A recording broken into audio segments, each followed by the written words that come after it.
నేను డాక్టర్ శ్రీనివాస్ మామిడాల. ఒక్క రోజులో ఎంత నీరు తాగాలనేది అందరిలో ఉండే ఒక కన్ఫ్యూజన్. ఈ రోజు మనం ఒక్క రోజులో ఎంత నీరు తీసుకోవాలనేది తెలుసుకుందాం. సాధారణంగా కిడ్నీలు అనేవి ఒక గంటకు 800 ml నుండి 1 లీటర్ వరకు వాటర్ని ఫిల్టర్ చేస్తూ ఉంటాయి. అధికంగా వాటర్ తీసుకోవడం వల్ల కిడ్నీ ఫిల్టరేషన్ సాచురేట్ అయిపోయి ఎక్కువగా తీసుకున్న వాటర్ బ్లడ్లో మిక్స్ అయిపోతుంది. దానివల్ల బ్లడ్ డైల్యూట్ అయిపోయి డైల్యూషనల్ హైపోనాట్రిమీ అనే కండిషన్ వస్తుంది. దానివల్ల బ్లడ్ బాడీలో ఉండే సెల్స్ అన్ని ఉబ్బిపోవడం జరుగుతుంది. అందులో డేంజరస్ అయిన సైన్ బ్రెయిన్ సెల్స్ ఉబ్బిపోవడం, దాన్ని సెరిబ్రల్ ఎడిమా అంటారు. దానివల్ల కోమా వెళ్ళే ఛాన్సెస్ కూడా ఉంటాయి.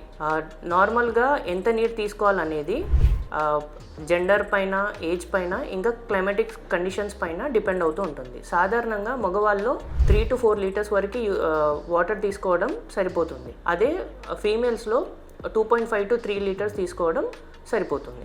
మన బాడీలో వాటర్ తీసుకోవడం ఎంతవరకు అవసరం అనేది చిన్న టిప్ ద్వారా తెలుసుకోవచ్చు.